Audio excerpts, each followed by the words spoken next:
asseoir. Nous remercions encore le Seigneur de ce que nous nous trouvons ce matin présents ici, dans cet endroit que le Seigneur nous a accordé pour ainsi honorer son nom. Nous donnons aussi la gloire à notre Dieu et à lui seul. Nous souhaitons la bienvenue aussi à ceux qui nous rejoignent, je dirais hebdomadairement, qui sont là avec nous le mercredi, le samedi, le dimanche, ainsi par le lien ainsi de l'Internet. Ce sont des personnes qui sont loin, qui sont généralement malheureusement pas en capacité d'être physiquement, mais ils en ont un désir. C'est ça qui est bien. Alors, pour nous qui avons non simplement le désir, mais les moyens de venir ici physiquement, alors nous n'avons pas d'excuses pour ne pas nous trouver ici, pour ainsi écouter sa précieuse parole. Notre bien-aimé frère Franck disait lui-même qu'il n'avait pas de compréhension pour les personnes qui restaient chez eux. Nous non plus. Nous n'avons pas de compréhension pour cela. Si ce n'est simplement que nous savons pourquoi. Mais nous savons aussi que si nous venons ici, la raison qui nous a portés ici, c'est l'Esprit de Dieu qui nous a convaincus que c'était le meilleur endroit où nous pouvions nous trouver ce matin. Bon, voilà. Donc, c'est ainsi qu'alors nous nous réjouissons de tout cela. J'ai entendu ce cantique et je l'ai chanté aussi. Voyez-vous, je le chantais déjà à l'Église catholique. Mais ce cantique n'appartient pas à l'Église catholique. Ils n'ont pas le monopole de l'amour. Le monopole de l'amour, c'est de ceux qui l'ont reçu par le Saint-Esprit dans leur cœur. Ce n'est pas une religion, une organisation qui peut nous accorder ainsi d'avoir ce pouvoir d'être enfant de Dieu. C'est le Seigneur lui-même qui t'accorde par son esprit de devenir enfant de Dieu, ayant dans le processus compris que tu dois naître de nouveau, tu dois entendre son évangile, et puis tu acceptes que tu es un pécheur. Et parce que tu es un vrai pécheur, tu le reconnais sincèrement que tu ne peux rien faire toi-même, mais que Dieu a envoyé son Fils unique Jésus, afin que quiconque croit en lui ne périsse point, mais qu'il ait la vie éternelle. Tu crois cela? Tu l'acceptes? Alors, qu'est-ce que tu fais? Tu acceptes d'être baptisé en son nom, pour la rémission de tes péchés, et pour le don gratuit de son esprit pour l'éternité. Et ensuite, tu t'associes à l'œuvre de Dieu. Tu viens, tu prends place, là où le Seigneur t'a mis avec tes frères et tes sœurs. Tu laisses le Seigneur te conduire, t'instruire, te façonner. Tu grandis. Et puis ensuite, nous arrivons au terme de ce que Dieu a prévu pour nous tous. Voilà, ça c'est comme cela que ça marche pour nous. Et nous disons que c'est le meilleur plan que nous avons. Voilà, parce que c'est le plan de Dieu. Ses voies deviennent nos voies. Ainsi, avec certitude, nous pouvons nous approcher de lui et entendre ce que Dieu a à dire à l'Église. Il parle beaucoup en ce moment. Ah oui, gloire à Dieu. Nous sommes élugés de ces paroles. Non, nous sommes simplement réjouis et nous sommes ainsi intérieurement affermis. Nous ne sommes pas de ceux qui veulent avoir de la connaissance pour le savoir. Ça ne sert à rien de savoir si tu ne vis pas la chose.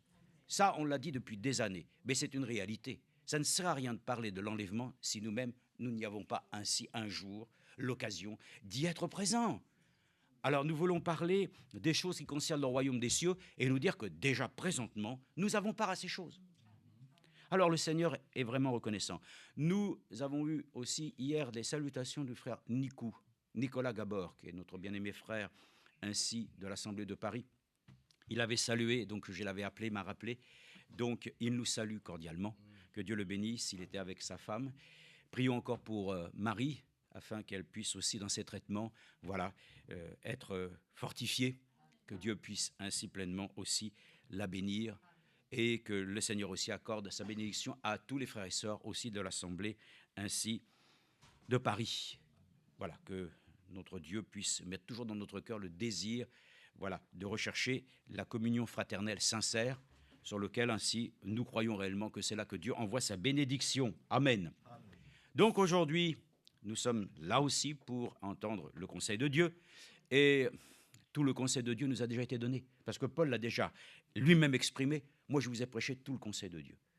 Alors, qu'est-ce que vous voulez de plus? Mais que Dieu nous montre que ce conseil, nous puissions le comprendre. Et Dieu lui-même nous a ouvert l'entendement dans ce temps avec un ministère prophétique. Voilà, nous n'avons absolument aucun mal lorsque nous savons que Dieu lui-même a fait une promesse et que c'est Élie, l'esprit d'Élie qui est venu pour réellement nous accorder la grâce de nous ramener à la foi de nos pères. Mais alors, frères et sœurs, c'est pour nous une délivrance que d'entendre ainsi ce conseil, mais qui nous procure, frères et sœurs, une satisfaction par laquelle réellement nous nous sentons libérés.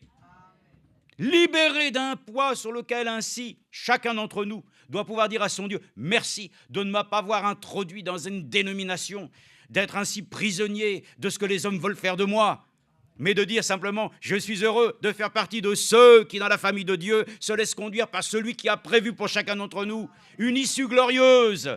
Pas besoin de registre, pas besoin ainsi d'être là et de donner et rendre compte. Chacun rendra compte à lui-même pour son Dieu. Alors ce matin, nous sommes responsables de ce que nous entendons. Et de ce que nous entendons de la parole de Dieu, nous devons en tirer réellement une conclusion. La parole de Dieu est la vérité. Et nous l'avons encore dit, encore hier, nous l'avons entendu, sa parole est la vérité, sanctifie-nous par cette parole. Et nous allons la lire simplement quelques versets courtement dans ce que nous connaissons tellement bien, n'est-ce pas? Enfin, nous disons connaître bien la parole de Dieu. C'est un gros mensonge. Nous ne connaissons que ce que Dieu a bien voulu nous accorder de comprendre. Mais nous savons que ce matin, il a encore des choses, des pépites à nous accorder et de pouvoir ainsi, même si nous l'avons déjà lu, penser que le Seigneur, Dieu Tout-Puissant, doit y apporter son éclairage personnel. N'ayez pas votre propre éclairage. Si tu as ta petite lampe de poche, si tu as ta petite manière de t'éclairer, laisse ça de côté. Laissons Dieu lui-même, qui est la lumière du monde, venir lui-même nous éclairer pour que nous puissions saisir et comprendre quelle est réellement la pensée de l'Esprit ce matin. Nous ne sommes pas venus ici pour penser que nous-mêmes, ce que nous entendrons, nous allons l'adapter. Non, nous ne sommes pas de ceux qui ainsi adaptons quoi que ce soit. Nous sommes ici pour nous laisser justement amener à la conformité de ce que Dieu a ainsi exigé pour chacun d'entre nous, de rendre, comme nous l'avons chanté, non seulement avoir la foi, mais aussi être obéissant. Donc la foi et l'obéissance vont de pair et nous sommes heureux. Nous lisons simplement dans cette écriture de 1 Samuel. Pour simplement le contexte, nous le connaissons, il s'agit ici d'une femme qui s'appelle Anne. Et cette femme, bien entendu, avait un souci, Seigneur, c'était vraiment de pouvoir enfanter. Et nous croyons que simplement elle a exprimé ces choses au Seigneur. C'est important puisqu'elle-même est montée ainsi au temple, qu'elle a rencontré, vous savez tous, ainsi le prophète Élie, qui était là simplement sacrificateur, mais qui n'a pas vu, n'a pas compris du moins réellement la situation. Il l'a humilié presque, en lui disant, écoute, comment tu peux venir ainsi dès le matin, ici déjà ivre, hein? Voilà. Non, elle a pu exprimer, non. Elle ne s'est pas mise en colère, hein, mais elle a exprimé sur son cœur sa douleur. Et pour cela même, elle savait que cette douleur, il n'y avait qu'un seul qui pouvait ainsi réellement y répondre. C'était son Dieu. Ce matin, c'est la même chose. On est ainsi dans cette situation, nous venons à lui, parce que c'est le seul qui va pouvoir nous apporter une délivrance. Alors, c'est peut-être pas un problème qui est lié directement à l'enfantement, mais frères et sœurs, tout croyant de Dieu, il doit enfanter la parole de Dieu. Et nous le disons, Seigneur, nous venons à toi ce matin, parce que nous voulons que cette parole, elle enfante. Elle enfante ainsi ce que pourquoi elle a été donnée, qu'elle produise en nous un fruit paisible de la justice. Oui, nous voulons ainsi le croire de tout notre cœur. Cette femme est venue et elle a été écoutée de Dieu. Je lis simplement Samuel 1, verset 8. « Elkana, son mari, lui dit, « Anne, pourquoi pleures-tu et ne manges-tu pas? Pourquoi ton cœur est-il attristé? Est-ce que je ne veux pas pour toi mieux que 10 fils ?» Non, frères et sœurs, la question n'était pas là. La question était qu'elle avait besoin ainsi d'être, comme nous l'avons dit hier, consolée d'une situation sur laquelle cela devenait ainsi insupportable, de ne pas pouvoir elle-même, ayant en tant que femme un dépôt de vertu. Frères et sœurs, est-ce que tu comprends ce que ça veut dire? Qu'il n'y a pas de plus grande tristesse pour un enfant de Dieu que d'avoir la parole de Dieu en lui et de ne pas la voir produire les effets pourquoi Dieu l'a envoyé. Dieu lui-même, en Jésus-Christ, a porté nos misères, nos langueurs, nos maladies, et nous lamentons disant, Seigneur, guéris-moi. Et il l'a déjà fait. Donc, il y a quelque chose qu'on doit remettre au Seigneur et lui dire simplement, ce fardeau est déposé à lui, parce que lui-même a la réponse. Donc, il dit ici, ainsi, verset 16, devant cette requête et cette demande, D'abord, premièrement, elle dit, ne prends pas ta servante pour une femme de rien, car c'est l'excès de ma douleur et de mon chagrin qui m'a fait parler jusqu'à présent. Gloire à Dieu. Asseyez-vous. Et nous sommes reconnaissants à Dieu, nous l'avons dit. Simplement, il y a un Dieu qui peut consoler. Voilà, un Dieu. Alors, vous savez, j'aime pas trop cette expression, mais on pourrait le dire, humainement parlant, il y a un Dieu qui peut compenser. Un Dieu qui peut compenser ta déficience. S'il te manque quelque chose, Dieu vient lui-même le mettre. Ça, c'est merveilleux, ça. Hein. On le dit souvent que des personnes qui sont aveugles, qui sont sourdes, compensent leur handicap. Et ils développent même d'autres sens qui sont plus développés que les tiens et les miens. Mais, frères et sœurs, Dieu est venu pour que les aveugles voient, pour que les sourds entendent. Amen. Donc, nous ne voulons pas nous-mêmes compenser notre déficience avec une chose sur laquelle nous allons nous-mêmes la fabriquer. Nous pouvons le dire, toute déficience doit être comblée par le Seigneur. Toute faiblesse doit devenir une force par le Seigneur. Et tout ainsi incident de parcours, le Seigneur doit pouvoir ainsi lui-même nous accorder la grâce de pouvoir y apporter ainsi une solution durable. Alors, dans cette situation, que s'est-il passé? Nous savons que cette femme a invoqué le Seigneur et qu'ensuite, l'histoire nous dit bien très clairement que dans l'année qui a suivi, Anne a pu enfanter. C'est merveilleux. Elle a enfanté qui? Samuel, qui veut dire demander.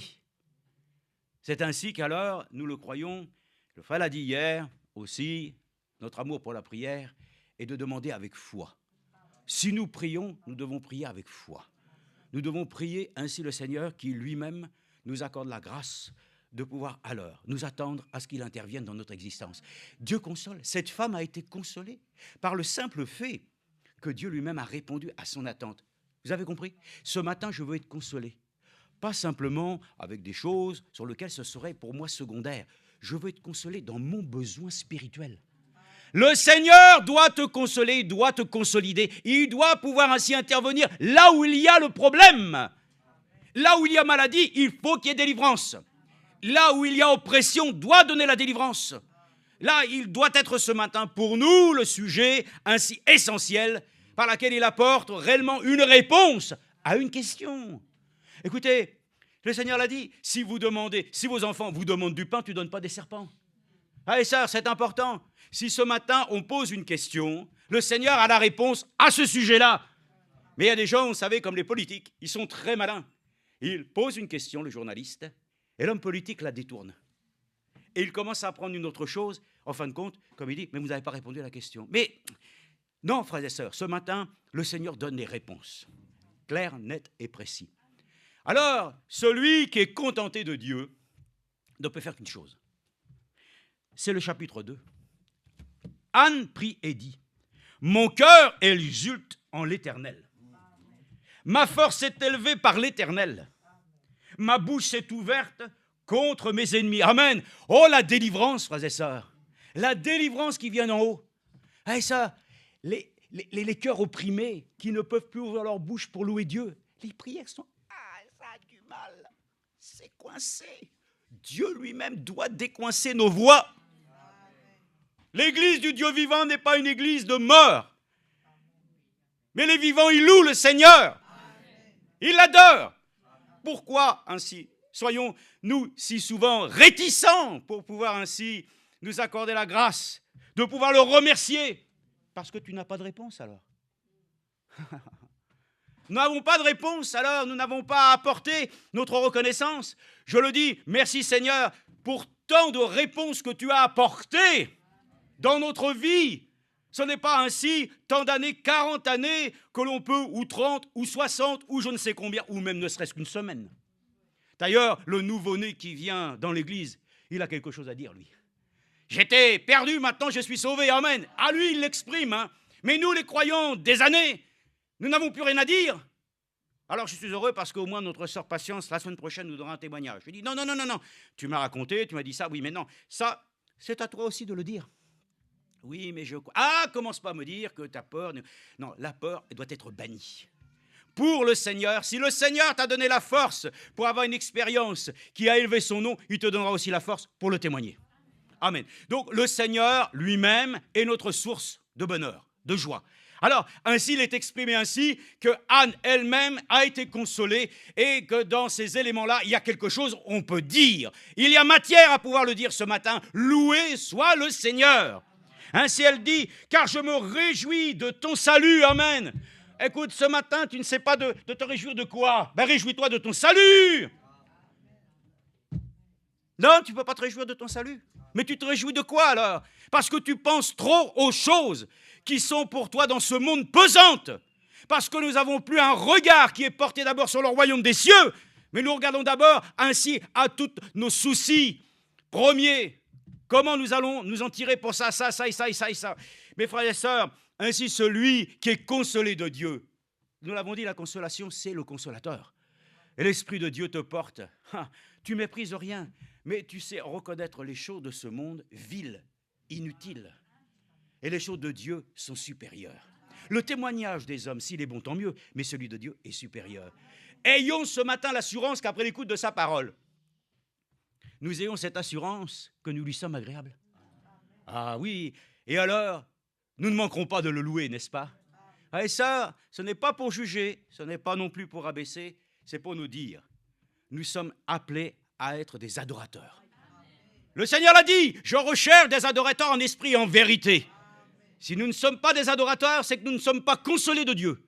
C'est que le Saint-Esprit lui-même ne vient pas pour nous convaincre du royaume de Dieu. Alors ce matin, il le faut, hein. C'est une question de vie ou de mort. Mais moi, j'ai en mon cœur cette pensée, choisis la vie et non la mort. Je choisis. Alors il est dit, regardez, nul n'est saint comme l'Éternel, il n'y a point d'autre que toi, il n'y a point de rocher comme notre Dieu. Amen. Ne multipliez pas vos paroles sans cesse plus arrogantes, que l'audace ne sorte pas de votre bouche, car l'Éternel est un Dieu qui connaît tout, et par lui sont pesés tous les agissements. L'arc des héros est brisé, et ceux qui trébuchaient ont la vaillance pour ceinture. Ceux qui étaient rassasiés cherchent un gagne-pain, mais ceux qui étaient affamés ont du répit. Amen. Dieu sait nous accorder, frères et sœurs. Non, il n'est pas un Dieu qui compense simplement. Hein, voilà, bon, bah écoute, on va faire un équilibre. Non, Dieu nous amène ainsi à être contentés dans la plénitude, jusqu'à ce que nous revêtions, frères et sœurs, la nouvelle nature définitive de notre corps, jusqu'à la plénitude. Ah, gloire à Dieu. Alors écoutez, on peut le dire, même la femme stérile enfante 7 fois. Oh là là, mes frères, vous avez encore de l'avenir. Et mes sœurs aussi. Vous pouvez le dire, le Seigneur nous accorde la grâce d'enfanter. Mais nous, je ramène ça pour nous aussi, que la parole de Dieu produise. Ah, et ça, nous savons tous comment l'Église du Dieu vivant, va enfanter bientôt l'enfant mâle. C'est le résultat de l'œuvre de Dieu. L'Église elle-même, mais quand elle est achevée, le mariage a lieu, c'est sûr qu'ensuite viennent les choses qui accompagnent, bien entendu, cette bénédiction. Nous aussi, nous sommes l'Église du Dieu vivant, unis à lui. Nous ne pouvons pas produire autre chose que, bien entendu, ainsi le fruit de son amour. Alors il est dit, même la femme stérile, mais celle qui avait beaucoup de fils est flétrie. L'Éternel fait mourir et il fait vivre. Il fait descendre au séjour des morts, mais il en fait remonter. L'Éternel appauvrit et il enrichit, il abaisse et il élève. Amen. Ainsi de suite. Que le Seigneur soit remercié. Que nous puissions ce matin être contentés de Dieu. Voilà, sur des attentes que nous avons, il est la réponse. Que nous puissions alors maintenant laisser le Seigneur nous en accorder ainsi pleinement une compréhension. Vous ne manquerez pas et je ne manquerai pas, non seulement de pouvoir ainsi le louer et le remercier, mais de pouvoir dire qu'ensuite, par notre témoignage, c'était vrai. Et oui, il faut que nous puissions le dire. Les choses que nous entendons ce matin sont vraies. Elles sont vraies parce que tu les vis. Pas parce que simplement, ah oui, il y a le frère Billy, ou il y a le frère ainsi un tel, ou la sœur un tel, et il me l'a dit. Bon, ben d'accord, c'est son témoignage. Mais toi, tu dois avoir cette expérience. Notre Dieu, notre Père Céleste, c'est maintenant encore, oh Dieu, l'instant favorable, n'as-tu point dit, Seigneur, que c'est le jour favorable du salut? C'est le jour de se mettre en ordre avec Dieu. C'est le jour aussi, Seigneur, d'expérimenter la plénitude de Dieu, C'est le temps, Seigneur, favorable en tout cas pour que chaque parole que nous pouvons entendre trouve, Seigneur, ainsi un terrain favorable. Une terre, Seigneur, sur laquelle ainsi toi-même pourras l'arroser et la faire grandir. Nous te remercions pour notre frère, bénis-le. C'est vrai, c'est important, Seigneur. L'onction repose, Seigneur, sur ta parole. Et l'onction repose aussi sur les ministères. L'onction repose là aussi où ceux qui se rassemblent en ton nom se laissent aller, Seigneur, non pas à l'emportement. Restons calmes. Ne soyons pas précipités. N'ayons pas envie de dormir, s'il vous plaît. Ayez dans votre cœur le désir de vous dire que si vous êtes venus, c'est un jour nouveau qui vaut la peine d'être expérimenté avec Dieu. Éloignons de nous ainsi toute torpeur, toute habitude, toute routine, au nom de Jésus-Christ. Que nous soyons alors comme Anne, que nous ne manquons pas aussi de pouvoir réellement exalter le Seigneur et de pouvoir lui dire « Oh, combien ta présence, Seigneur, indispensable, m'a été, Seigneur, ainsi par ta grâce, ô Dieu permis, Seigneur, d'expérimenter. » Alors nous te remettons maintenant cette prédication au nom de Jésus-Christ. Amen. Que le Seigneur soit loué, exalté, célébré et glorifié. Amen. Amen. Que Dieu nous bénisse. Nous venons de lire l'histoire de notre sœur Anne. Et si nous voulons aller un peu plus loin dans le détail, nous pouvons dire qu'il y a deux semences. Il y a la semence divine et il y a l'autre semence. Le Seigneur même compare l'Église à un champ. Lisons cela dans Matthieu au chapitre 13. Le Seigneur lui-même, il compare l'Église à un champ. Voyez-vous, c'est comme il compare l'Église à un champ. C'est dans Matthieu au chapitre 13. Il y a la semence divine et puis il y a l'autre semence. Voilà. Donc, ceux qui sont de la semence de Dieu vont s'affectionner aux choses de Dieu. C'est-à-dire qu'on ne sera pas obligé de les pousser à aimer les choses. C'est leur nature. C'est la description. C'est ce qu'ils sont. C'est la description. On ne court pas après eux pour dire aimer Dieu, prier Dieu. Non, non. C'est leur nature. C'est ça la description. Parce que le Seigneur lui-même, il compare la chose à un champ. Lisons cela dans Matthieu au chapitre 13. Il est dit ici, Matthieu chapitre 13, on peut le lire à partir du verset 24 pour gagner du temps.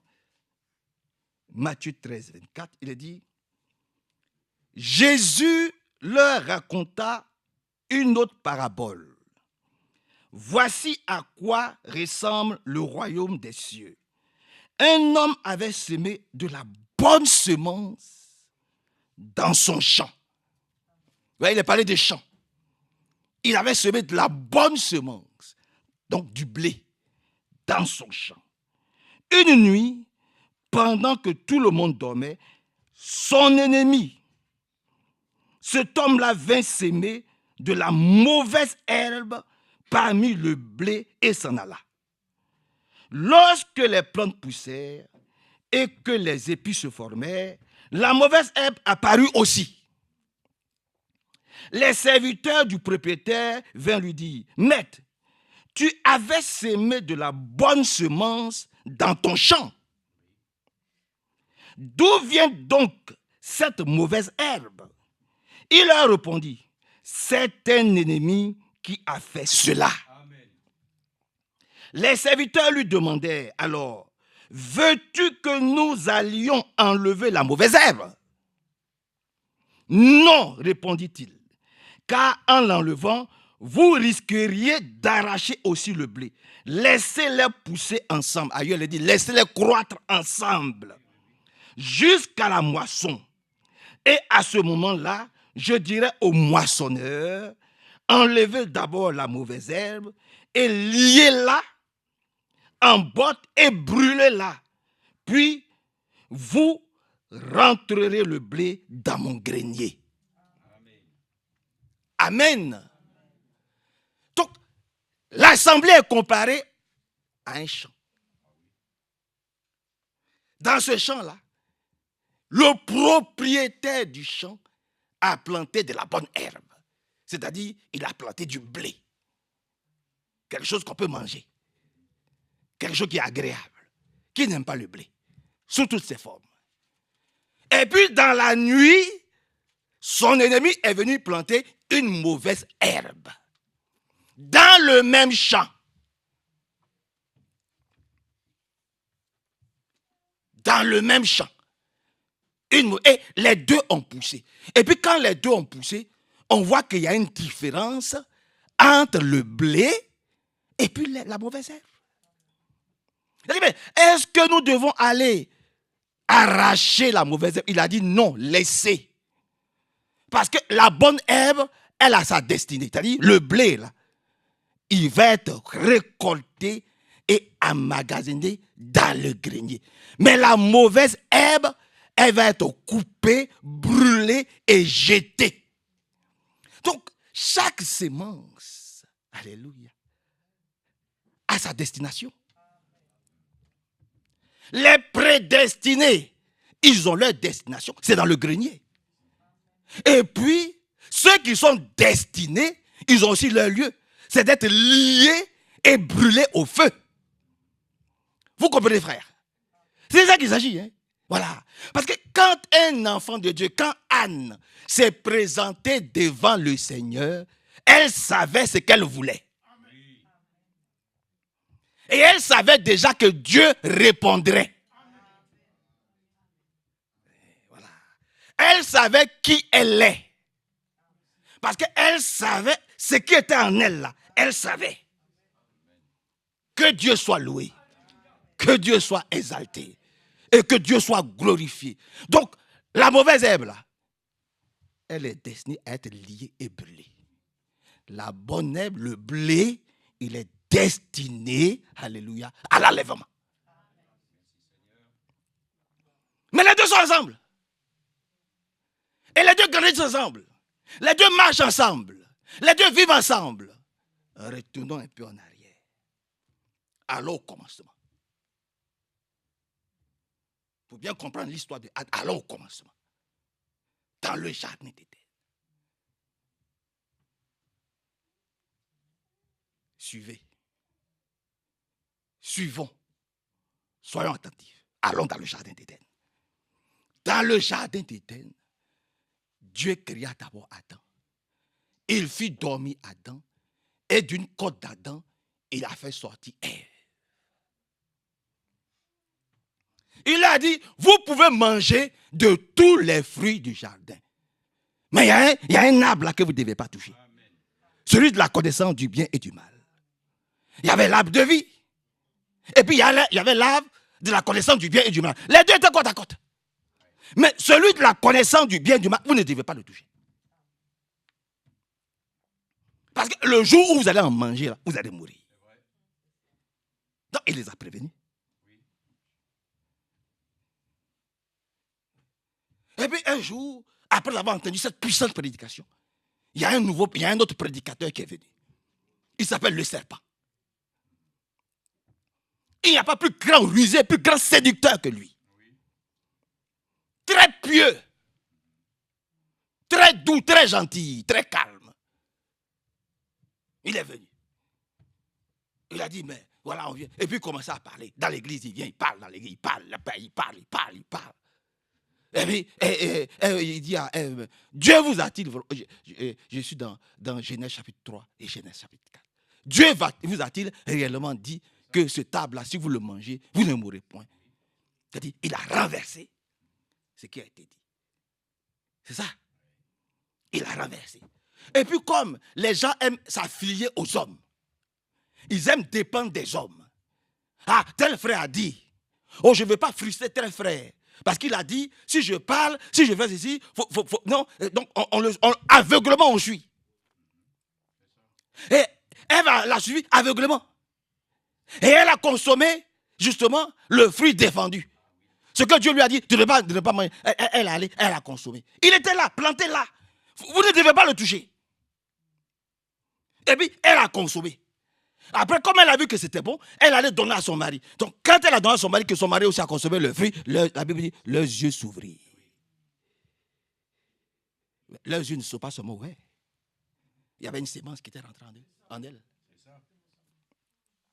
Il y avait une sémence qui est rentrée. Une mauvaise herbe. L'ivraie est rentrée en Ève. Cette mauvaise... C'est pour ça qu'on vous dit, n'allez pas brouter n'importe où, n'allez pas manger, n'écoutez pas n'importe quelle prédication, n'importe quel prédicateur. Jusqu'à quand on va vous le dire? Oh, qu'est-ce qu'il est beau, qu'est-ce qu'il est doux. Oh, quand je l'ai entendu prier, oh, qu'est-ce que ça m'a fait du bien.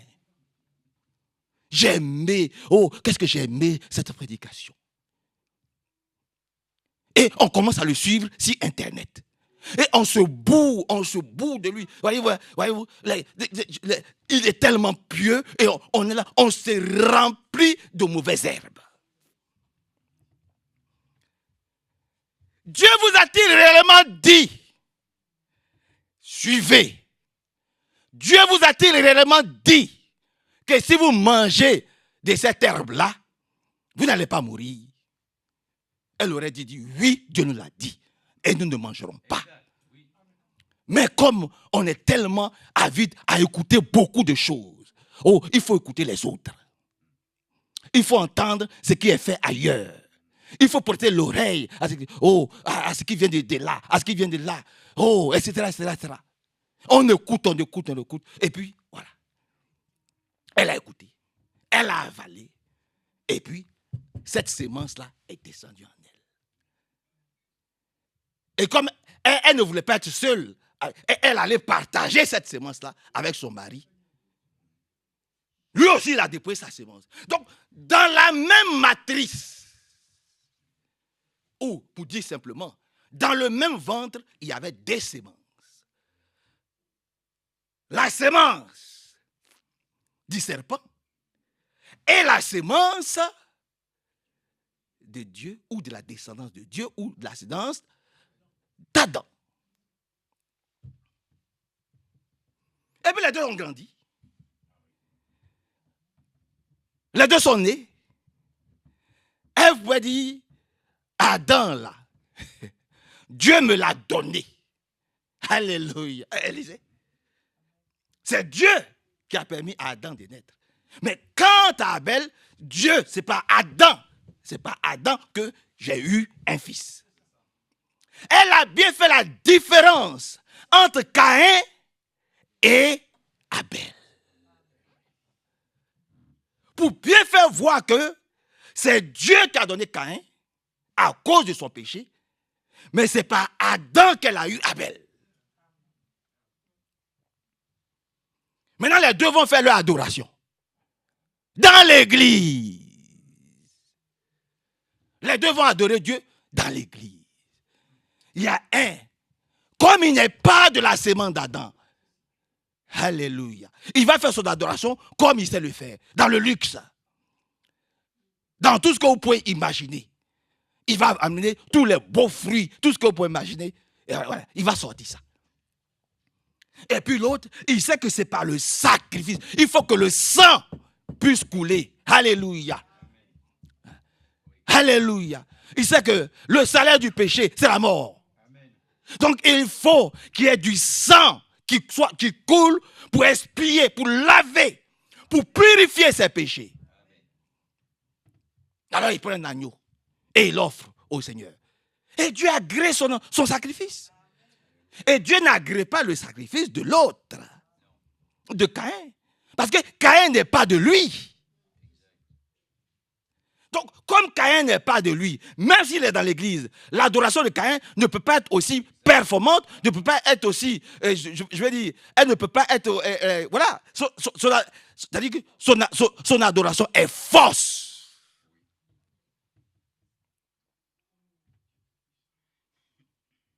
Son adoration est fausse. Parce que Caïn n'est pas né de Dieu. Il est né du serpent. Mais ils étaient dans le même ventre. D'une même mère. Comment vous pouvez comprendre ça? Comment on peut comprendre ça? Mais c'est Dieu. C'est ce que Dieu fait. C'est pour ça qu'il dit, on les reconnaîtra à leurs fruits. C'est à leurs fruits qu'on les reconnaîtra. Que Dieu soit loué, exalté, célébré, glorifié et magnifié. Et le peut me mettre à commencer là-bas. Caïn, par jalousie, a tué son frère Abel. Mais Dieu ne l'a pas délaissé. Hein? Où es-tu, Caïn? Mais pourquoi tu demandes après moi? Qu'est-ce que tu fais? Mais je n'ai pas besoin de toi. Moi, c'est le Saint-Esprit qui me conduit. Je n'ai pas besoin de vous. Hein. Les brochures de Branham, les livres de Branham, ouais, je peux être seul, j'écoute mes prédications, de temps en temps j'écoute Abidjan, après j'écoute Atlanta, après j'écoute ceci, moi ça me suffit, je reste allemand, je fais... Et puis comme ça, je ne suis dérangé par personne.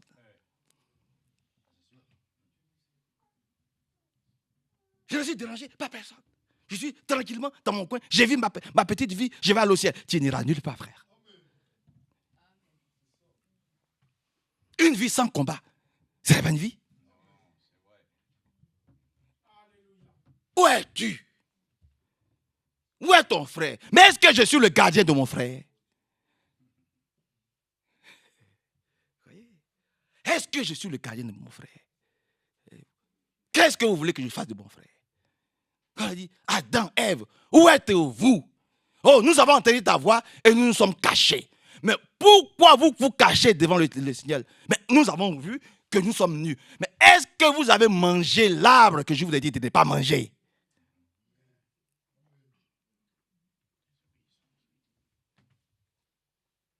Vous m'avez désobéi. M'avez-vous désobéi, oui ou non? Oui. Alors donc venez ici. Maintenant, il y a la sanction. Et quand Dieu nous sanctionne, on n'aime pas ça. Hein? Mais on oublie ce qu'on a fait. On oublie l'acte qu'on a posé. Il y a un qui reconnaissait. Il dit, mais ce qui m'arrive là, je le mérite. David l'a dit. Et le brigand à la cour aussi l'a dit. Il dit, moi, ce qui nous arrive là, nous le méritons. Et un vrai serviteur de Dieu qui a reçu la sémence de Dieu, la sémence divine, il dira tout, ce qui m'arrive, je le mérite. Jamais il ne va accuser le Seigneur.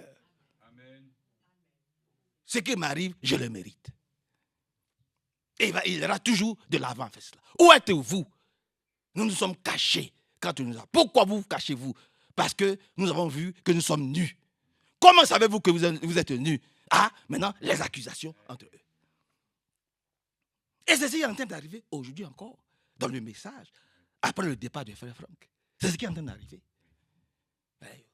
Ceux qui disent que Frère Franck est le seul qui a la capacité de prêcher, parce que Frère Franck est le seul qui a le Saint-Esprit. Mais ça ne date pas d'aujourd'hui. Ça ne date pas d'aujourd'hui. Ceux qui prêchent ce faux message. Frère Franck est là, qui peut parler? Ou Frère Franck, ceux qui disent que Frère Franck continue encore l'œuvre qu'il a commencé, quand bien même il a enterré, mais il continue quand même. Frère, arrêtons ça, frère. Au nom de Jésus-Christ. Dans ce cas-là, Moïse aussi continue. Dans ce cas-là, Josué aussi continue. Parce qu'eux aussi sont partis. Il faut toujours retourner au commencement. Dans ce cas-là, Moïse, Josué, Gédéon, tous ceux aussi, ils sont là, ils sont présents, ils continuent. Non, frère, arrêtez ça. C'est satanique. Nous sommes au temps des domestiques à qui la nourriture a été distribuée. Et c'est à eux maintenant de ventiler cette nourriture jusqu'au retour du Seigneur. C'est de ça qu'il s'agit, frère. Et puis, il y a aussi deux qui étaient dans le ventre de Rebecca. Un, c'était Ésaü et un, c'était Jacob. Dans le même ventre. C'est vraiment merveilleux. Hein? Oh, Dieu, j'aime ce que Dieu fait. Lisons. C'est mieux, lisons. On va mieux comprendre. C'est Christian, lisons. On va mieux comprendre. C'est dans Romains chapitre 9. On va voir, vous allez voir. Comment le Seigneur est merveilleux. On va mieux que, disons, dans Romains chapitre 9. Et regardez ce qui est dit ici, dans le livre de Romains chapitre 9. On va mieux comprendre ensemble ce que Dieu fait. Et j'ai fini, hein? Ne vous inquiétez pas. Je pense qu'à 11h, je sais pas. Dans Romains, au chapitre 9, on peut commencer à lire à partir du verset 10. Romains, chapitre 9, à partir du verset 10. Il a dit, et ce n'est pas tout. Pensons aussi à Rebecca. Ses deux fils avaient le même père. Alléluia. Et la même mère. Ils avaient aussi le même ancêtre, Isaac. Donc, ils avaient la même mère et le même père. Et ils avaient le même ancêtre, Isaac. Et tout le monde sait que Isaac, ce n'est pas n'importe qui. Mais Dieu a son plan pour choisir les hommes. Amen. Dieu, il a son plan pour choisir ceux qu'il a appelés, ceux qu'il a prédestinés, ceux qu'il a élus avant la fondation du monde. Il a son plan. Voilà. Ce n'est pas le plan de Manassé. Son choix dépend de l'appel qu'il leur adresse et non de leurs actions. Alléluia. C'est pas les actions, c'est pas tout ce que nous sommes, tous les mouvements, c'est pas ça. C'est le plan de Dieu. Hey. Seigneur, n'avons-nous pas fait ceci?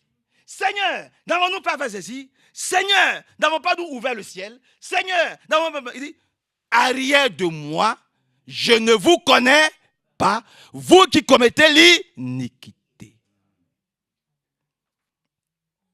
Donc, ce n'est pas, il les a appelés, ce n'est pas à cause de leurs actions. Mais c'est seulement son plan. Mais Dieu a son plan pour choisir ses hommes. Son choix dépend de l'appel qu'il leur adresse et non de leurs actions.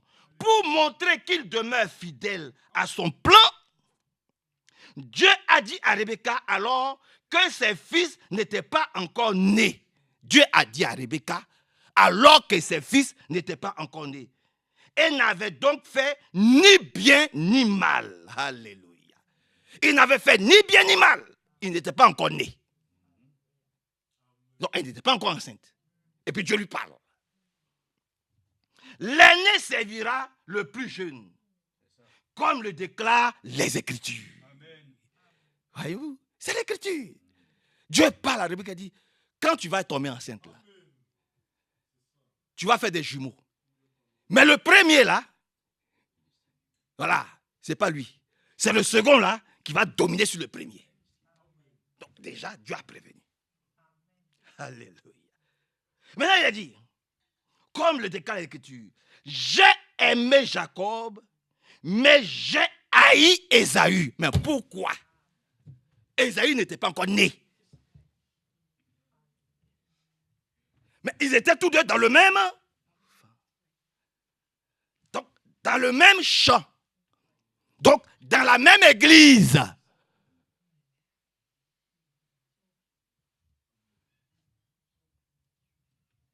Dans la même église. Dans le même champ. Et il n'était pas encore né. Il dit, moi, je vais aimer. Le deuxième, Jacob, là, je vais l'aimer. Et puis l'autre, là, je vais le détester. Il t'a fait quoi? Mais c'était son plan. Maintenant, regardez comment il va appeler Jacob. Quand tu as des yeux naturels, tu vas dire, oh, c'est pas beau ce qui s'est passé. Mais pourquoi Rebecca fait ça? Mais Rebecca, c'est une trompeuse. Rebecca, c'est une menteuse. Mais tu n'as rien compris. Dieu avait déjà dit à Rebecca, avant que les enfants naissent, Rebecca, il faut savoir que c'est Jacob là qui va dominer Ésaü. Donc, tout ce que Rebecca doit faire pour que cette prophétie trouve son accomplissement, Rebecca le fera, que ça te plaise ou pas. C'est de ça qu'il s'agit. C'est ça. Rebecca va faire ce qu'elle doit faire. Parce que Dieu lui a parlé. Quand Dieu ne te parle pas, tais-toi. Dieu ne te parle pas, mais tais-toi. Mais à Rebecca, Dieu lui a dit, c'est Jacob. C'est Jacob qui va prendre la chose en main. Ce n'est pas Jacob que je vais dominer. C'est Jacob qui va devenir Israël. Ésaü là, je n'en veux pas. Je n'en veux pas. Voyez-vous. Et vous pouvez même le lire dans Malachie. Dans l'Ancien Testament. Oui. Alléluia. Malachie chapitre 3. J'ai fini. Hein. Malachie au chapitre 3. Je crois que c'est le dernier livre. Il y a quelque chose qui est écrit là-bas. Laissez-nous conduire par le Saint-Esprit. Malachie.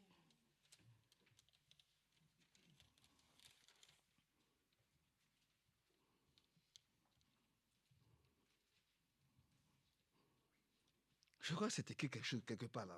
Quelque chose comme ça. Sur le livre de Malachie chapitre 3. Il est dit, verset 1, le Seigneur de l'univers vous répond, je vais envoyer mon messager pour m'ouvrir le chemin.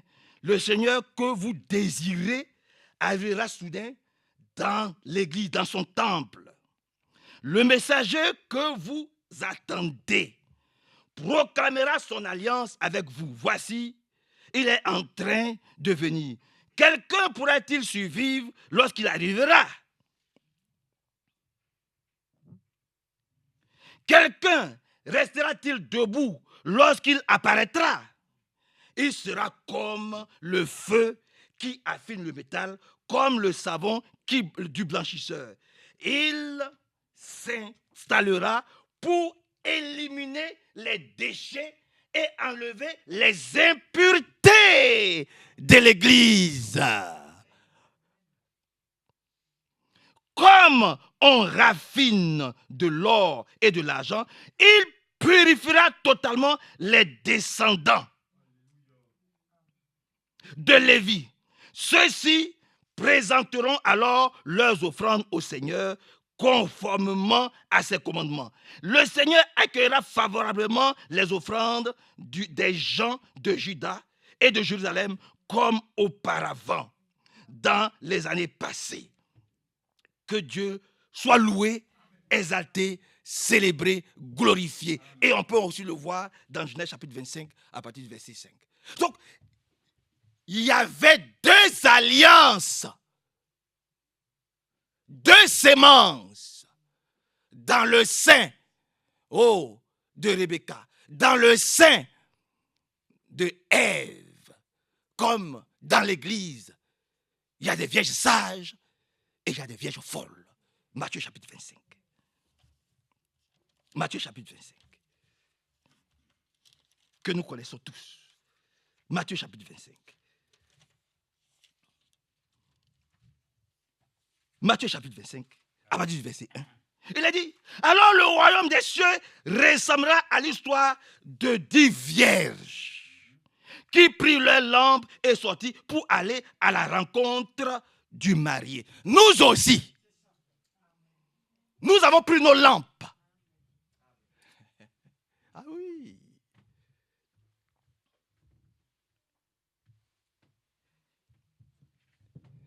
Il n'y a rien pour s'éponger le visage. Nous aussi, nous avons pris nos lampes. Nous sommes sortis du catholicisme, il a dit. Nous sommes sortis du méthodisme. Nous sommes sortis de tous les ismes. Et nous nous sommes rassemblés dans le même lieu. Avant, nous étions pentecôtistes. Nous étions méthodistes. Nous étions catholiques. Nous étions musulmans. Baptistes.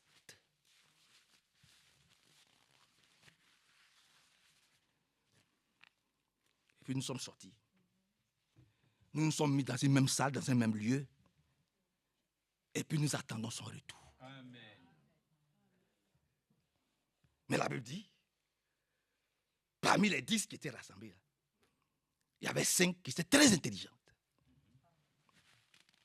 très intelligente, très sage, très intelligente, très affermie. Mais il y avait le même nombre aussi qui n'était pas sage, qui n'était pas intelligente. Qui n'était pas sage, qui n'était pas intelligente. Qui ne faisait que compter sur l'Église. Nous ne comptons pas sur l'Église, nous comptons sur le Seigneur. Je vous ai rendu le témoignage de cet enfant qui est assis là. Lève-toi. Voilà. Il s'appelle Marc. Je vous ai rendu son témoignage. Ce jeune homme, quand je revenais d'Abidjan, il s'appelle Marc. Voilà. Ce jeune homme-là, quand je revenais d'Abidjan, j'ai pris l'avion pour Lyon. Nous sommes arrivés à Bruxelles.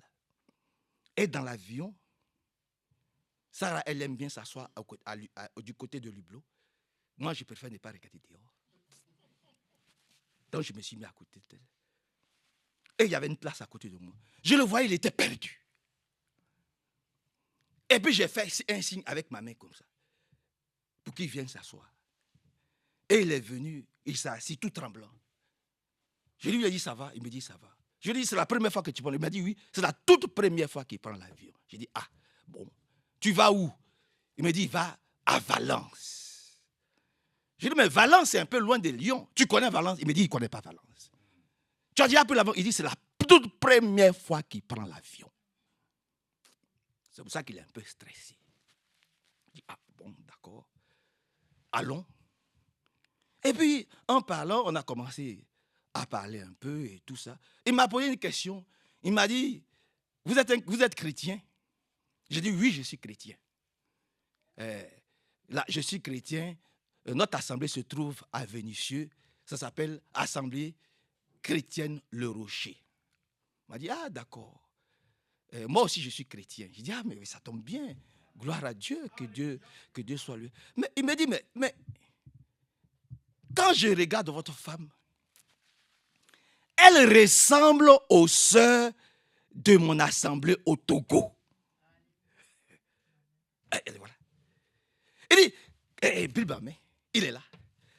Quand je regarde votre femme, elle ressemble aux sœurs de mon église au Togo. Est-ce que vous avez déjà entendu parler du message de William Marambala? J'ai dit, oh, je comprends. J'ai dit, oh, je comprends. La même sémence. Je comprends pourquoi je l'ai appelé. Les bons esprits se retrouvent toujours.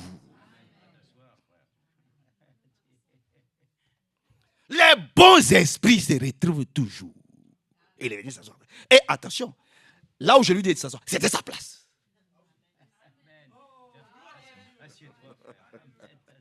C'était sa place. Juste à côté de moi. Les bons esprits se rencontrent toujours. Il m'a dit, est-ce que vous avez entendu parler? Il m'a dit, voilà. C'est pour ça que la sœur, elle ressemble à nos sœurs. J'ai dit, oui, justement. Je prêche même ces messages. J'ai dit, alléluia. Dieu soit loué, Dieu soit glorifié, Dieu soit exalté. Bon, tu vas à Valence. Il me dit, oui. Tu connais Valence? Non. Tu connais le chemin de Valence? Non. Tu vas faire comment pour arriver à Valence? Je ne sais pas. J'ai dit, bon. J'ai réfléchi, j'ai dit, ah, j'avais 500 € sur moi. J'ai dit, est-ce que je dois l'accompagner? Après, je dis, non, je vais laisser. J'ai dit, mais tu vas faire comment? Il dit, le Dieu qui m'a fait venir là, c'est le même Dieu qui va m'amener et je sais que je ne dormirai pas dehors. J'ai dit, gloire à Dieu. Je sais que je ne dormirai pas dehors. J'ai dit, bon, d'accord. Donc, je suis resté, mais ça me brûlait. Je dis, est-ce que je dois le laisser? Après, je dis, non, faut que je le laisse continuer avec cette foi-là. Mais c'était difficile pour moi. Dans la chair, c'était difficile. Je dis, mais est-ce que je... faut que je... Vraiment, je dois l'aider, je dois l'accompagner. Après, le Saint-Esprit m'a dit, laisse-le. Lui-même, il a dit, celui qui l'a fait venir, là, c'est celui-là qui va s'occuper de lui. Et quand on est arrivé à Lyon, il a été le premier à voir. J'ai tourné là, je ne voulais pas le voir. J'ai dit, prends mon numéro de téléphone. Et puis dis-moi comment ça va se passer. Le soir, il m'a appelé. Il m'a dit, ah, je suis arrivé à Valence. J'ai dit, comment tu as fait? Il dit, je suis arrivé là par Dieu. Parce que, arrivé à un certain moment, j'étais tellement stressé que quand j'ai pris mes bagages, que je suis sorti, j'ai regardé un peu, je ne le voyais plus. J'ai dit, alléluia. C'est que Dieu même a voulu que je laisse conduire son chemin. Il est arrivé à Valence. Je ne sais pas comment il est arrivé à Valence. Il m'a appelé. Il m'a dit que le crew lui a donné une chambre, lui a payé l'hôtel pour 3 jours. Ce que le crew ne fait jamais. Ils lui ont dit, c'est exceptionnel. On va te payer une chambre d'hôtel pour 3 jours. Après les 3 jours, il m'a appelé. Il m'a dit, mais c'est quoi? Il m'a dit, ne t'inquiète pas, frère Manassé. Les gens du cours ont trouvé un Togolais comme moi, 2 personnes, 2 Togolais. Et il y a un qui a accepté de me prendre chez lui, dans sa chambre. Donc je ne suis pas dehors. Et quelques temps plus tard, je crois 1 mois plus tard, ou quelques semaines, 3 semaines plus tard, il me rappelle, il me dit, frère Manassé, on peut prier le Seigneur, j'ai eu ma chambre. J'ai eu ma chambre. Ça ressemble étrangement à l'histoire d'Anne. Hein? J'ai eu ma chambre. Faisons-lui confiance. Laissons les gens, laissons Dieu s'occuper de ceux que nous aimons. Laissons Dieu s'occuper de ceux que nous aimons. Le voisin qui est assis ici. Maintenant qu'il est devenu stable, mais il peut venir tranquillement à l'église. Vous le verrez tous les dimanches à l'église. Oh, que Dieu soit loué, frère. Dieu soit exalté. Dieu soit célébré. Et très élevé. Nous pouvons lui dire vraiment un grand merci pour ce qu'il ne cesse de faire pour ses enfants. Donc, nous lui faisons confiance. Nous lui faisons entièrement et totalement confiance. Tu ne peux être que serein et sereine lorsque tu es possédé par la sémence de Dieu. Lorsque la sémence de Dieu est en toi, tu peux prier et tu as cette assurance-là que ce que tu demandes à Dieu te donne. Mais quand tu n'as pas la sémence de Dieu, mais tu as la sémence de l'autre. Et l'autre, c'est le trouble, c'est les inquiétudes, c'est la peur, c'est le stress. Oh, qu'est-ce que le lendemain me réserve? Le lendemain prend soin de lui-même. C'est ce que la Bible dit. Le lendemain prend soin de lui-même. Un chrétien ne s'occupe pas du lendemain, il s'occupe d'aujourd'hui. La Bible dit aujourd'hui. Si vous entendez sa voix, n'endurcissez si ce n'est pas votre cœur. On n'a pas parlé de demain. C'est aujourd'hui. C'est aujourd'hui que nous devons être réconciliés avec lui. Amen. Que Dieu soit loué. Que Dieu soit glorifié. Que Dieu soit exalté. Donc, la chose est très, très, très, très, très simple. Les prédestinés, les élus, ceux dont le nom est écrit avant la fondation du monde, mais ils s'attendent à Dieu. Ils ont l'espérance de leur salut. Vous savez comment la chose... Vous savez quoi? Le diable, qu'est-ce qu'il fait? Il fait en sorte que tu ne fais que penser à ce qui peut t'arriver demain. C'est ça qui crée l'anxiété. Hein? C'est ce qui crée l'anxiété. Demain, qu'est-ce qui va se passer au travail? Comment on va me recevoir au travail?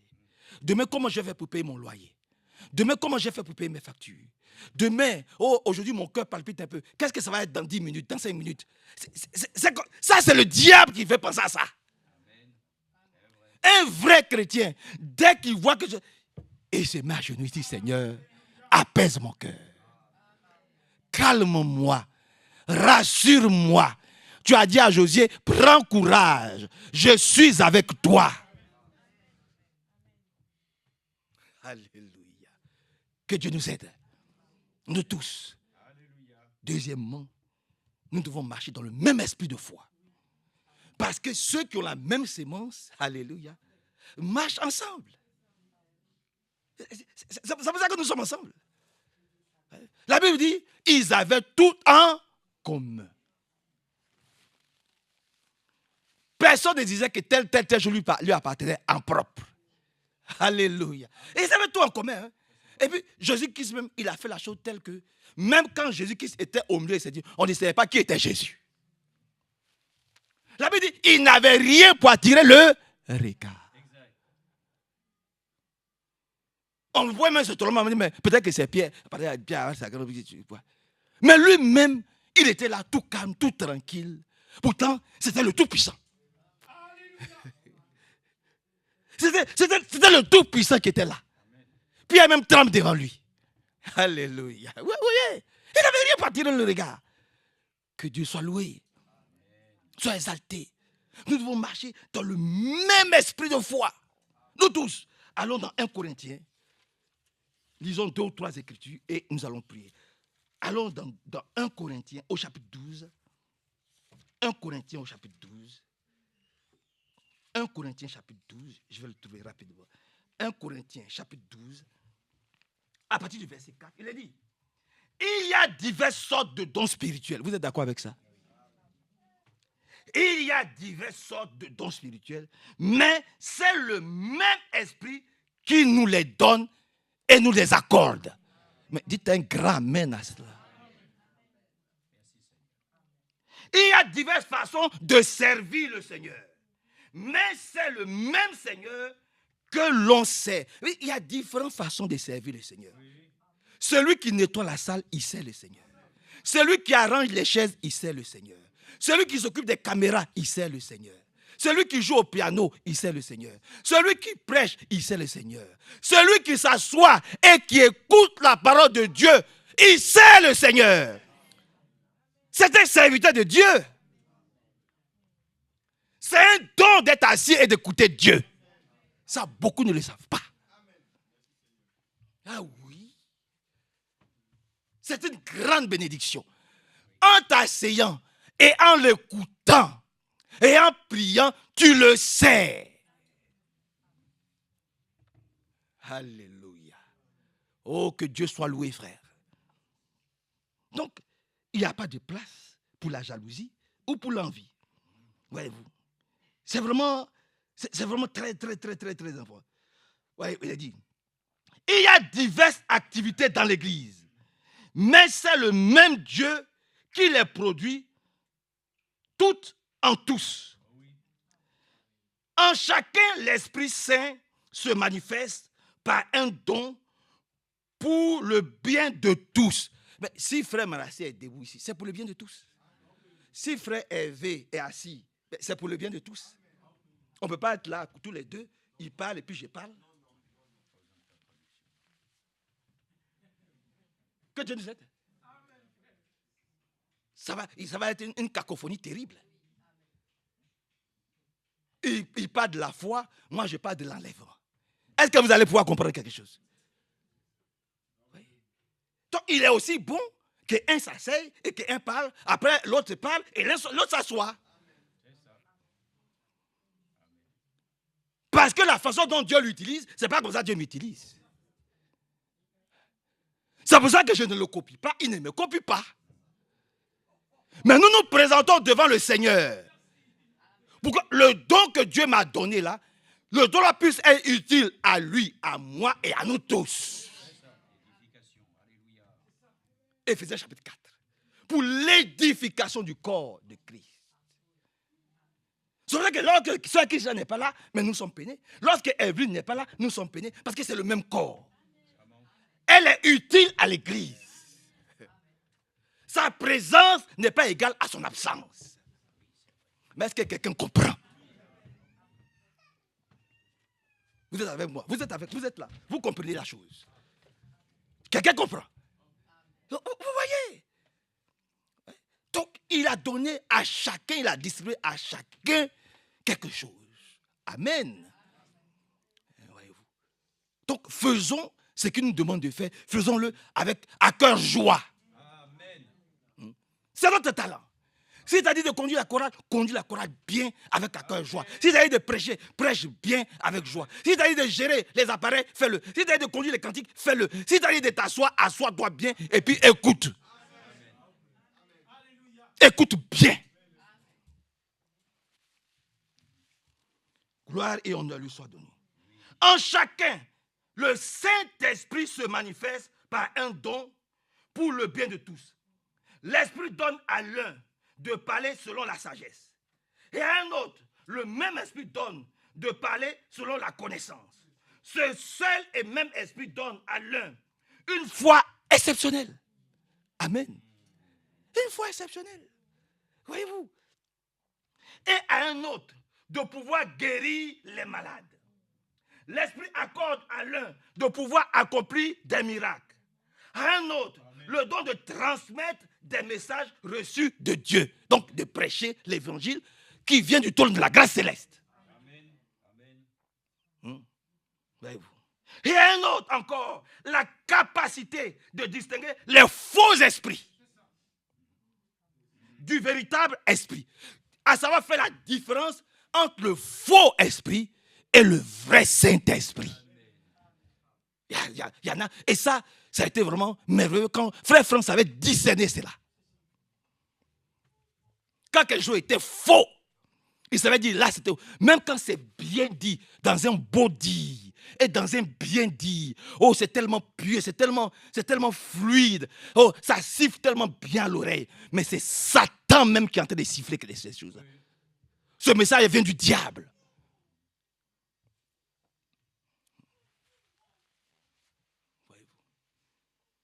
Comme beaucoup de frères se sont laissés piéger dans les églises à Abidjan, où il y avait une sœur qui pouvait parler au nom de Dieu, qui pouvait dire, bon, il y a telle sœur, elle se trouve dans tel hôpital, à tel numéro de chambre, à quel étage, allez-y, Dieu me dit, toi serviteur, toi, allez, priez pour lui, imposez-lui les mains, et puis la personne va guérir. Et puis ça se faisait, et puis la personne guérissait. Mais le jour d'une convention, quelque part là-bas vers Adjaké, où on était en jeûne et prière, où la prière était tellement, elle a été dévoilée, c'était un esprit de python.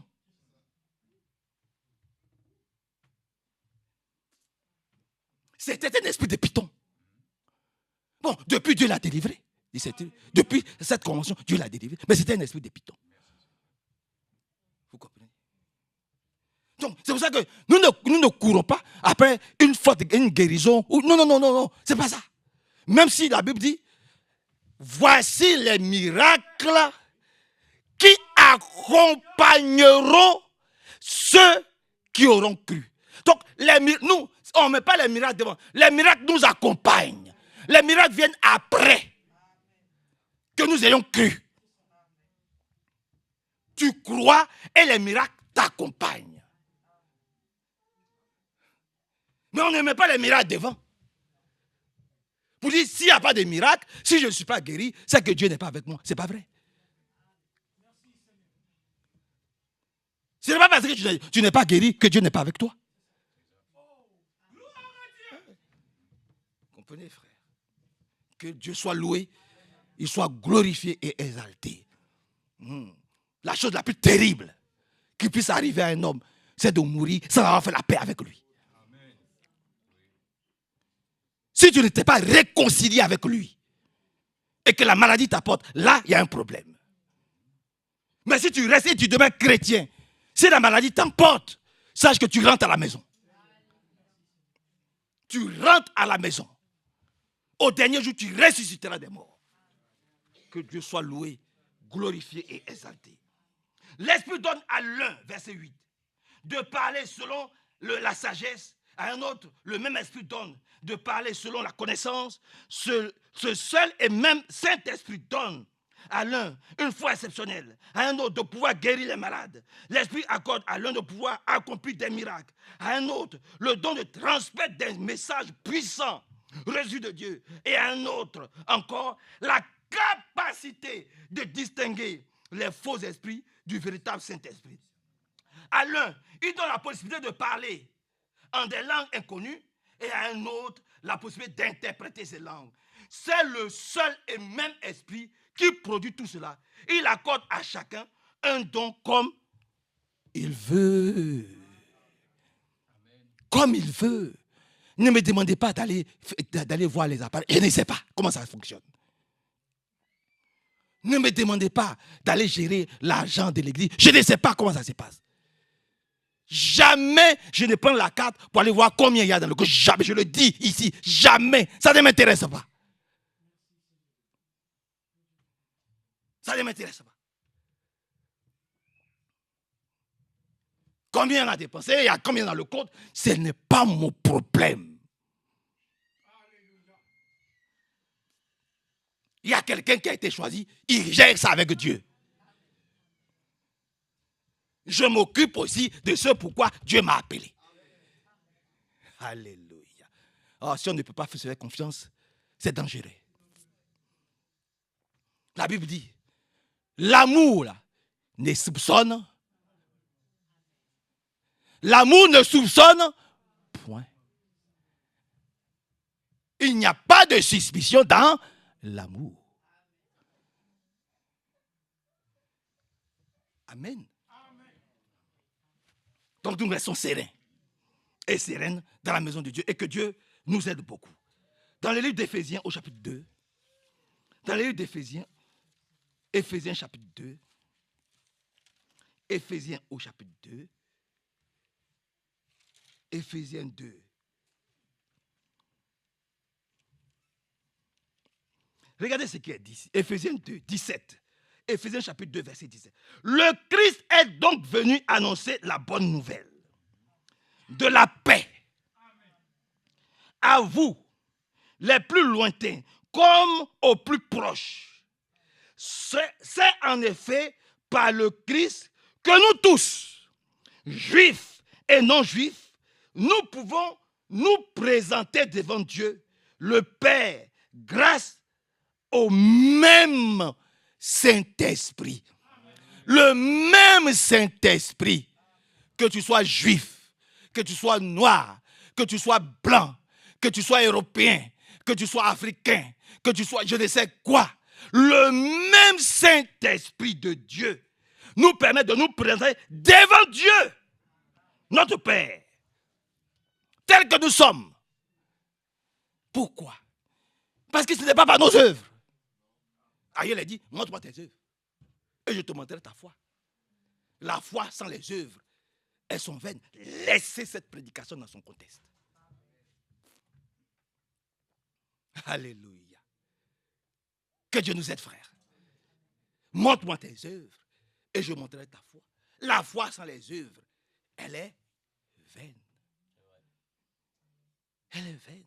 Donc, les deux vont ensemble, par la grâce de Dieu. Et ailleurs, il a dit, on les reconnaîtra à leurs fruits. Je l'ai répété. Quelqu'un qui est possédé par la semence divine, mais il manifeste les fruits divins. Quelqu'un qui est possédé par des mauvais esprits, mais dès qu'il sort de l'église, mais il rougit ses lèvres, il remet ses bouts d'oreilles, il remet ses pantalons, il remet des hauts talons comme ça. Elle n'est pas mariée, mais elle vit en concubinage avec un homme. Ou il est marié, mais il a d'autres femmes à gauche, à droite. Il ne se maîtrise pas. Mais comme il a peur d'être perdu, il peut s'asseoir dans l'église. Mais il ne paye pas sa dîme, il ne fait pas d'offrande, il ne dit rien. Rien. D'ailleurs, actuellement même, il est en train de voir comment il peut préparer son foufou. Ses projets de lundi sont en train de tourner dans sa tête. Tout ce que Dieu est en train de lui dire, ça rentre là, ça sort là. C'est pas ça ce problème. Vous comprenez, frère? C'est de ça qu'il s'agit.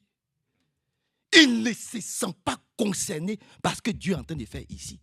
Mais le sage, mais il pleure dans son cœur. Il dit, mais Seigneur, viens à mon secours, viens à mon aide.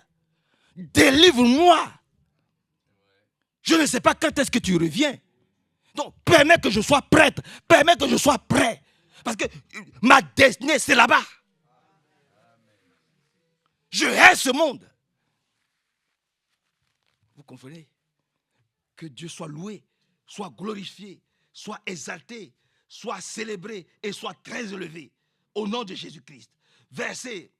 Le verset 18 dit, c'est en effet par le Christ que nous tous, juifs et non-juifs, nous pouvons nous présenter devant Dieu. Ce n'est pas le Saint-Esprit. Le Père, grâce au même Saint-Esprit, que nous pouvons nous présenter tous devant lui. Que Dieu nous aide. Dans le livre de Philippiens chapitre 1. Philippiens chapitre 1. Verset 27. Philippiens 1, verset 27. Philippiens chapitre 1, verset 27. Seulement, conduisez-vous d'une manière conforme à la bonne nouvelle de Christ. Amen. Oui, j'ai dit souvent, dans la vie, il n'y a pas que des bonnes nouvelles. Mais nous savons que lorsqu'un chrétien rentre à la maison, c'est une bonne nouvelle. Amen. C'est nous, je crois que c'est Gilbert qui... J'étais avec Sœur Carmen et Bruno. Et je crois que c'est Gilbert qui le disait, Sœur Carmen. Je crois que c'est Gilbert. C'est nous qui sommes là, qui sommes encore là en train de souffrir. Mais la maman, elle est partie. Elle allait se reposer. C'est nous qui sommes encore là, que les factures de maison, les factures de voiture, comment on va faire ceci, Seigneur, aide-nous. Mais la maman, ils sont allés se reposer. Voyez-vous? C'est nous qui sommes en train de lutter, on marche un peu, on a un peu mal là, on a un peu mal à gauche. C'est nous. Tout le monde est parti. Voyez. Donc, cette bonne nouvelle, mes bien-aimés frères et sœurs, par la grâce de Dieu, voyez-vous, que nous puissions nous conduire à ce que nous puissions refléter, je dirais, cette bonne nouvelle. Seulement conduisez-vous d'une manière conforme à la bonne nouvelle du Christ. Ainsi, que j'aille vous voir ou que je reste absent, je pourrais apprendre que vous demeurez fermement unis dans un même esprit. Et que vous combattez ensemble d'un même cœur pour la foi fondée sur la bonne nouvelle. Ne vous laissez pas effrayer en rien par vos adversaires. Voyez-vous, ce sera pour eux le signe qu'ils vont à leur perte et que vous êtes sur la voie du salut. Donc ici, là, dans cette assemblée, nous voulons demeurer tranquilles avec ce que nous avons reçu. Je le dis, je le répète, nous ne sommes pas des franquistes. Ce n'est pas frère Franck que tu nous prêches. Même si tous les premiers week-ends, nous nous connectons nous écoutons le message que Dieu a donné à son serviteur. De la même façon que quand nous lisons Genèse, nous écoutons le message que Dieu a donné à son serviteur Abraham. Quand nous écoutons Exode, nous écoutons le message que Dieu a donné à son serviteur Moïse. Quand nous écoutons Josué, nous écoutons le message que Dieu a donné à son serviteur Josué. Quand nous lisons les brochures, nous écoutons le message que Dieu a donné à son serviteur William Marion Branham. Quand nous écoutons frère Franck, nous écoutons le message que Dieu a donné à son serviteur Éloile Franck. Même si c'est la voix de Franck. Ce sont des outils modernes par lesquels nous sommes obligés de passer. Dans ce cas-là, allez-y au Congo ou bien allez-y en Côte d'Ivoire sans avion. Mais que Dieu nous aide, frère. Mais j'ai dû dire ça à un frère au Canada, du Canada. J'ai dit, frère, ce sont des outils modernes. Il dit, vous regardez la télévision. J'ai dit, non, on ne regarde pas la télévision. C'est un matériel moderne que Dieu nous donne pour que tu sois, quel que soit l'endroit où vous vous trouvez, nous puissions, nous, tous les enfants de Dieu, nous rassembler autour de la manne fraîche et céleste. La nourriture céleste. Cette manne fraîche et céleste. Dans le monde entier, quelle que soit l'heure, quel que soit le moment, nous nous rassemblons tous autour de cette manne fraîche et céleste. C'est Dieu qui a permis ce moyen-là. Si Dieu ne voulait pas qu'il y ait l'avion, il n'y aurait pas eu d'avion. Mais Dieu savait qu'arrivé à un certain moment, et c'est écrit dans l'Apocalypse, à un certain moment, il fallait qu'il y ait ces engins de fer là, pour pouvoir aller d'un point à un autre. Mais il va arriver un moment où nous n'aurons plus besoin d'avion. Tu as envie d'aller en Côte d'Ivoire, tu vas te retrouver en Côte d'Ivoire. Tu as envie d'aller au Canada, tu vas te retrouver au Canada. Tu vas te retrouver au Congo, tu vas te retrouver au Cameroun, tu vas te retrouver tout de suite à Brazzaville. Ça arrive. Mais pour le moment, comme ce n'est pas encore arrivé, mais nous sommes obligés d'utiliser ces moyens que Dieu nous donne, ces caméras-là, que Dieu nous donne, pour que l'évangile soit prêché à tout le monde, pour dire que nous sommes à la fin de la fin. S'il y a un frère quelque part qui entende le message, pour qu'il vienne dans l'assemblée. C'est pour ça que nous utilisons ces moyens. Mais nous ne le faisons pas. À quel fait aussi il y a ces moyens-là? Voyez-vous, que Dieu nous bénisse. Qu'il nous enrichisse, qu'il nous fortifie, qu'il pardonne encore nos péchés. Et vous savez, je vous le dis, et ça c'est le Seigneur qui me dit de vous le dire, nous sommes sauvés. Ça le Seigneur me dit, nous sommes sauvés.